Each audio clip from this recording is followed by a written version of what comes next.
Welcome to Saturday Night at the Movies. I'm your host, Glenn Holland. Tonight's movie is the musical biography of composer Jerome Kern, Till the Clouds Roll By, released by MGM Studios in 1946.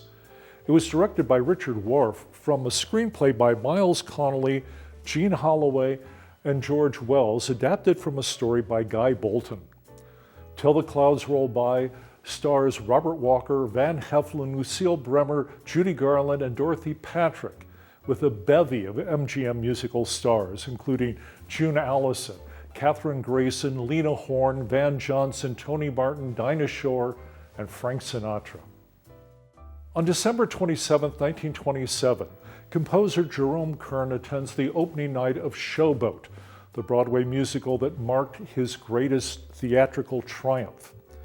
Afterwards, he asks his chauffeur to drive him to the New York neighborhood where he began his career over 20 years before. As he sits in his limousine, Kern begins to reminisce about his early years and his first meeting with composer and arranger James Hessler. Hessler is preparing to travel to England to write a symphony because he's become weary of the mediocre music popular in the United States. He initially brushes off Kern as another young songwriter on the make. But when Hessler's young daughter Sally and Kern play one of Kern's lifting melodies, he reconsiders, because he can tell the young man has genuine talent. Hessler soon becomes Kern's friend and mentor. Before he leaves for England, Hessler advises Kern not to be content writing popular songs, but to think big. Kern agrees, but he becomes frustrated and discouraged when Broadway seems to have no interest in American composers, preferring to import shows from Europe. Kern decides to sail for England, where he is reunited with Hessler and Sally. When the three of them attend a local fair, Kern is inspired to use singers on swings to perform one of his songs. When impresario George Edwards uses the song and the swings in a show, the song becomes a hit. Afterwards, another producer, Charles Frohman, asks Kern to compose 4 songs for a musical he's mounting in New York. Shortly afterwards, while cycling through the English countryside, Kern meets a young English woman, Eva Leal, and falls in love with her. But the romance is cut short when Kern must return to New York to work on his first Broadway show, Frohman's The Girl from Utah. Jerome Kern was one of the most important and prolific American theater composers of the first half of the 20th century, with the tunes to over 700 songs to his credit. Over 40 years, he provided the music for dozens of Broadway plays and motion pictures, collaborating with some of the best lyricists and librettists of his day. His best-known musical was 1927's Showboat, with a book and lyrics by Kern's frequent writing partner, Oscar Hammerstein II. Many of Kern's tunes have become part of the standard repertoire of American and European jazz musicians. Jerome Kern was born in what was then the Brewery District of New York City in January 1885. He showed an aptitude for music and learned piano and organ from his mother, a professional musician and teacher. After the family moved to Newark, New Jersey, Jerome wrote songs for his high school's musical, a minstrel show, in 1901. He left school in his senior year before graduating and worked for his father. But soon he became a student at New York College of Music. Jerome published his first composition in 1902 and spent 3 years studying music with private tutors in Heidelberg, Germany, before returning to New York. There he worked as a song plugger and a rehearsal pianist for Broadway shows until being hired to write additional music for London shows brought to Broadway by producer Charles Frohman. Soon he was regularly contributing songs to other Broadway and London shows, working with a variety of lyricists. Till the Clouds Roll By is one in a long line of highly fictionalized biographies of famous composers produced by Hollywood during the studio era. The intention of most of these films was less to provide a dramatized biography of its famous subject, than to provide a platform for performances of their best-known music by a studio's most prominent singers and musicians. When MGM told Jerome Kern the studio wanted to make a motion picture about his life, he told them his life had in fact been rather boring and wasn't really the stuff of compelling storytelling.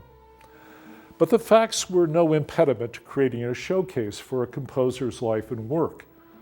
As a review in Variety at the movie's openings asked, "Why quibble about the story?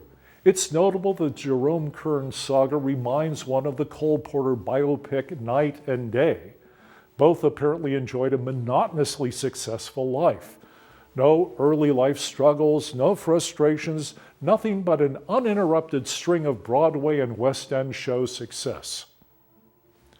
So, screenwriters Miles Connelly, Gene Holloway, and George Wells made stuff up.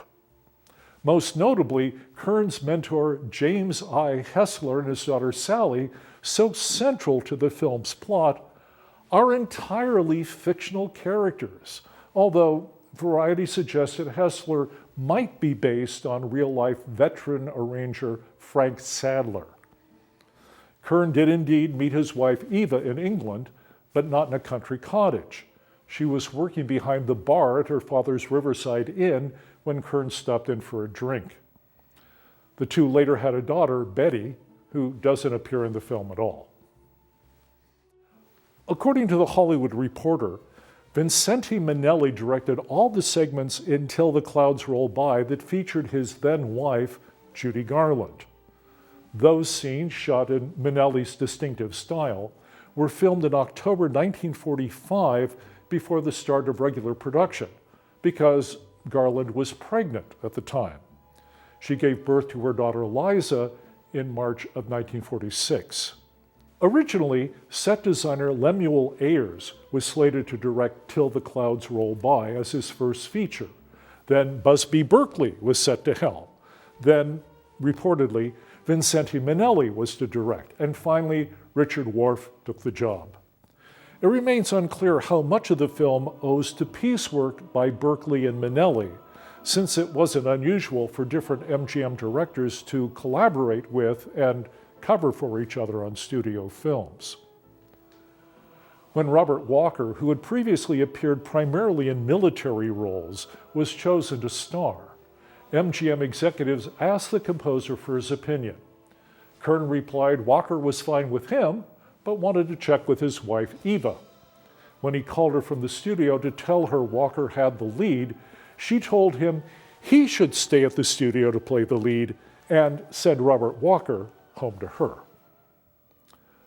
The real attraction in Till the Clouds Roll By is the musical performances by some of MGM's leading musical talents, including June Allison, Lena Horne, Van Johnson, Tony Martin, Dinah Shore, and Frank Sinatra, who sings Old Man River at the movie's conclusion. According to Collier's magazine, Kern told Sinatra, "My idea with that song was to have a rabbity little guy do it. Somebody who made you believe that he was tired of living and scared of dying. That's how you do it, Frankie." Critical response to Till the Clouds Roll By often commented on the disparity between the movie's story and the real life of Jerome Kern. Bosley Crowther asked in his review in the New York Times, "Why did Metro have to cook up a thoroughly phony yarn about the strugglings of a chirpy young composer to carry the lovely songs of Jerry Kern? And why did it have to do it in such a hackneyed and sentimental way as to grate on the sensibilities of even the most affectionately disposed?" The movie's musical performances proved popular with audiences, and Till the Clouds Roll By turned a profit despite its high production costs. MGM released the soundtrack album as a set of 4 10-inch 78 RPM phonograph records in 1947. It was the first soundtrack album to be made from a live-action movie musical. Unfortunately, Jerome Kern didn't live to hear it.